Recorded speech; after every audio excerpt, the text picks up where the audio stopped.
সময় 24 update BD সংবাদে আপনাকে স্বাগতম। শুরুতেই সংবাদ শিরোনাম, এরপর বিস্তারিত। শুরুতেই জানিয়ে দিব দিল্লিতে হাসিনার বক্তব্য নিয়ে যা বলছে ভারত।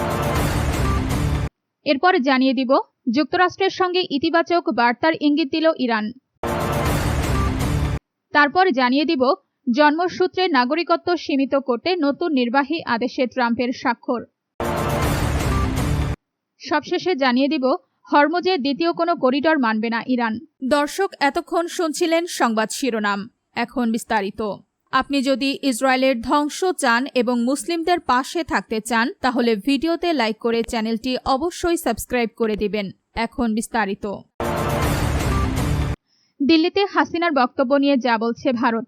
দিল্লিতে অনুষ্ঠিত সংবাদ সম্মেলনে বাংলাদেশের ক্ষমতাচ্যুত প্রধানমন্ত্রী শেখ হাসিনার দেওয়া বক্তব্যের সঙ্গে ভারত সরকারের কোনো সম্পর্ক বা সমর্থন নেই বলে জানিয়েছেন ভারতের পররাষ্ট্র মন্ত্রণালয়ের মুখপাত্র রণধীর জয়সওয়াল। শুক্রবার সাপ্তাহিক মিডিয়া ব্রিফিংয়ে তিনি এই অবস্থান পরিষ্কার করেন। রণধীর জয়সওয়াল বলেন, যে সংবাদ সম্মেলন বা ভার্চুয়াল অনুষ্ঠানের কথা বলা হচ্ছে সেটি সম্পূর্ণভাবে একটি বেসরকারি মাধ্যম বা সংস্থার নিজস্ব উদ্যোগ।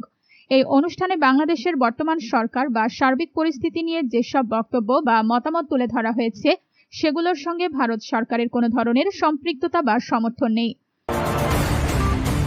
যুক্তরাষ্ট্রের সঙ্গে ইতিবাচক বার্তার ইঙ্গিত দিল ইরান। মার্কিন যুক্তরাষ্ট্রের কাছে ইন্টারসেপ্টর বা ক্ষেপণাস্ত্র প্রতিহত করার সরঞ্জাম ফুরিয়ে আসছে বলে বিভিন্ন গণমাধ্যমে খবর প্রকাশের পর সবচেয়ে বড় প্রশ্ন হয়ে দাঁড়িয়েছে ইরানের সঙ্গে ওয়াশিংটনের আলোচনার বর্তমান অবস্থা কি। এই প্রশ্নের উত্তর দিয়ে ইরানের উপপররাষ্ট্রমন্ত্রী কাজেম গারিবাবাদি জানিয়েছেন যে তেহরান মার্কিন যুক্তরাষ্ট্রের পক্ষ থেকে কিছুটা বার্তা পাচ্ছে। তিনি এই বার্তাগুলোকে ইতিবাচক হিসেবে ইঙ্গিত দিলেও বার্তাগুলোর ধরন বা এগুলো কোথা থেকে আসছে সে বিষয়ে বিস্তারিত কিছু বলতে রাজি হননি।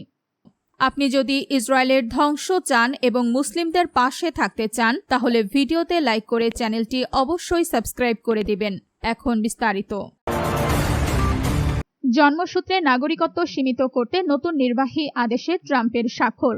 যুক্তরাষ্ট্রের প্রেসিডেন্ট ডোনাল্ড ট্রাম্প আবারও জন্মসূত্রে নাগরিকত্ব সীমিত করার উদ্যোগ নিয়েছেন।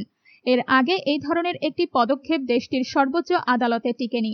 এবার তিনি দুটি নতুন নির্বাহী আদেশে স্বাক্ষর করেছেন, যার একটি জন্মসূত্রে নাগরিকত্বের আওতা সংকুচিত করার এবং অন্যটি তথাকথিত বার্থ ট্যুরিজম বা সন্তানকে নাগরিকত্ব পাইয়ে দিতে যুক্তরাষ্ট্রে এসে সন্তান জন্ম দেওয়ার প্রবণতা ঠেকানোর লক্ষ্যে জারি করা হয়েছে। নতুন আদেশ অনুযায়ী নির্দিষ্ট কিছু ক্ষেত্রে যুক্তরাষ্ট্রে জন্ম নেওয়া শিশুরা আর স্বয়ংক্রিয়ভাবে মার্কিন নাগরিকত্ব পাবে না, বিশেষ করে যদি শিশুর বাবা মা দুজনই অনাগরিক হন এবং তাদের একজন বিদেশি সন্ত্রাসী সংগঠনের সদস্য, বিদেশি সরকারের কর্মকর্তা, প্রতারণার মাধ্যমে নাগরিকত্ব অর্জনের চেষ্টা করেছেন অথবা এমন কোনো মার্কিন ভূখণ্ডে বসবাস করেন যেখানে ফেডারেল আইনে নাগরিকত্বের স্বীকৃতি নেই, তাহলে ওই শিশু জন্মসূত্রে নাগরিকত্বের সুবিধা পাবে না। হোয়াইট হাউসে আদেশে স্বাক্ষর করার সময় ট্রাম্প বলেন, এই পরিবর্তন অনেক আগেই হওয়া উচিত ছিল এবং তার প্রশাসন এখন সেটি বাস্তবায়নের পথে এগোচ্ছে। একই সঙ্গে তিনি জন্মসূত্রে নাগরিকত্ব সংক্রান্ত আগের সিদ্ধান্ত বাতিল করায় যুক্তরাষ্ট্রের সর্বোচ্চ আদালতের সমালোচনাও করেন। হরমুজে দ্বিতীয় কোনো করিডর মানবে না ইরান। ইরানের সর্বোচ্চ নেতার জ্যেষ্ঠ সামরিক উপদেষ্টা মেজর জেনারেল মহসিন রেজাই বলেছেন, কৌশলগত হরমুজ প্রণালীতে কোনো বিকল্প পথ বা দ্বিতীয় করিডর তৈরির সুযোগ ইরান কখনোই দেবে না। বৃহস্পতিবার 6 আগস্ট রাতে প্রকাশিত এক বিবৃতিতে রেজাই সতর্ক করে বলেন, যদি এই অবরোধ অব্যাহত থাকে তবে মার্কিন রণতরী ও বাহিনীকে মারাত্মক ঝুঁকি এবং সম্ভাব্য প্রাণহানির মুখে পড়তে হবে। ওয়াশিংটনকে তাদের অবস্থান পরিবর্তনের আহ্বান জানিয়ে তিনি আরও বলেন, বর্তমান সংঘাতময় পরিস্থিতির এই ধারাবাহিকতা ইরান কোনোভাবেই মেনে নেবে না।